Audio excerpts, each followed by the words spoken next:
പെരുമ്പാവൂർ ജിഷ വധക്കേസിലെ പ്രതി അമീറുൽ ഇസ്ലാമിന്റെ മനോനിലയിൽ കുഴപ്പമില്ല എന്ന റിപ്പോർട്ട്.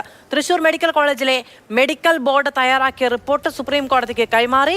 മാനസികമായ പ്രശ്നങ്ങൾ, വ്യാകുലത, ഭയം എന്നിവ അമീറുൽ ഇസ്ലാമിനെ അലട്ടുന്നില്ല എന്നും റിപ്പോർട്ടിൽ. കൂടുതൽ വിവരങ്ങളുമായി വി ബാലഗോപാൽ നമുക്കൊപ്പം ചേരുന്നുണ്ട്. ബാലു, ഒരു സമയത്ത് മുഴുവൻ ചർച്ചയിൽ വന്നിരുന്നത് തന്നെ അമീറുൽ ഇസ്ലാമിന് മനോനിലയ്ക്ക് പ്രശ്നമുള്ള ആളാണ്, അങ്ങനെയുള്ള വാദങ്ങൾ പലപ്പോഴായി ഉയർന്നിരുന്നു. എന്നാൽ അത്തരം വാദങ്ങളെല്ലാം തന്നെ അടിസ്ഥാനരഹിതമാണ് എന്നുള്ള തരത്തിലാണ് ഇപ്പോൾ റിപ്പോർട്ട് വന്നിട്ടുള്ളത്. എന്താണ് വാർത്തയുടെ വിശദാംശം? മാർഷലെ, നേരത്തെ ഈ അമീറുൽ ഇസ്ലാമിന് ഹൈക്കോടതി വിധിച്ച വധശിക്ഷയ്ക്കെതിരെ ഈ അമീറുൽ ഇസ്ലാം സുപ്രീം കോടതിയെ സമീപിച്ചിരുന്നു. അന്ന് ഈ ശിക്ഷ സ്റ്റേ ചെയ്തുകൊണ്ട്, അതായത് വധശിക്ഷ സ്റ്റേ ചെയ്തുകൊണ്ട് അമീറുൽ ഇസ്ലാമിന്റെ മനോനില സംബന്ധിച്ചും അദ്ദേഹത്തിന്റെ സ്വഭാവം സംബന്ധിച്ചുമുള്ള റിപ്പോർട്ട് സമർപ്പിക്കാൻ വേണ്ടി സുപ്രീം കോടതി നിർദ്ദേശിച്ചിരുന്നു. ഇതിന്റെ അടിസ്ഥാനത്തിലാണ് തൃശൂർ മെഡിക്കൽ കോളേജിലെ വിദഗ്ധ ഡോക്ടർമാരടങ്ങുന്ന മെഡിക്കൽ ബോർഡ് ഈ അമീറുൽ ഇസ്ലാമിനെ പരിശോധിക്കുകയും ആ റിപ്പോർട്ട് ഇപ്പോൾ സുപ്രീം കോടതിക്ക് കൈമാറുകയും ചെയ്തിരിക്കുന്നത്.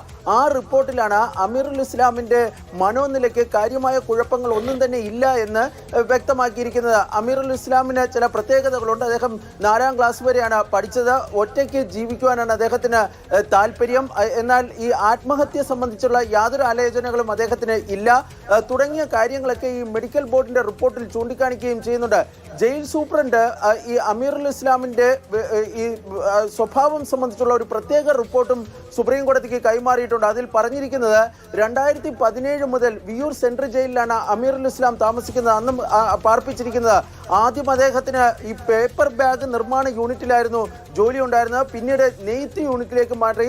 നിലവിൽ അദ്ദേഹത്തിന് ഈ പച്ചക്കറി തോട്ടത്തിലാണ് അദ്ദേഹം ജോലി ചെയ്യുന്നത്. പ്രതിദിനം 127 രൂപയാണ് ഈ വേതനമായി അമീറുൽ ഇസ്ലാമിന് ലഭിക്കുന്നത്. അമീറുൽ ഇസ്ലാമിന് ഈ ജയിൽ കുറ്റകൃത്യങ്ങളുടെ അടിസ്ഥാനത്തിലുള്ള ഏതെങ്കിലും തരത്തിലുള്ള ശിക്ഷ, അതായത് അദ്ദേഹത്തിന് ജയിലിൽ വന്നതിന് ശേഷം ജയിൽ കുറ്റകൃത്യങ്ങളുടെ അടിസ്ഥാനത്തിൽ ഏതെങ്കിലും ശിക്ഷ ഇതുവരെയും ലഭിച്ചിട്ടില്ല എന്നും അദ്ദേഹം ജോലിയിൽ സ്ഥിരമായി കൃത്യതയോടുകൂടി എത്തുന്ന വ്യക്തിയാണെന്നുമാണ് ജയിൽ സൂപ്രണ്ട് സുപ്രീം കോടതിക്ക് നൽകിയിരിക്കുന്ന ഈ റിപ്പോർട്ടിൽ ചൂണ്ടിക്കാണിച്ചിരിക്കുന്നത്.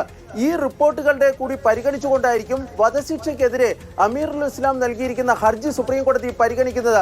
ആ ഹർജി ഈ അവധിക്ക് ശേഷം സുപ്രീം കോടതി പരിഗണിക്കുന്നുണ്ട്. അന്ന് ഇതുകൂടി പരിഗണിച്ചുകൊണ്ടായിരിക്കും ഈ വധശിക്ഷ ശരിവെക്കണമോ വേണ്ടയോ എന്ന കാര്യത്തിൽ സുപ്രീം കോടതി ഒരു അന്തിമ തീരുമാനം എടുക്കുക. മാർഷൽ.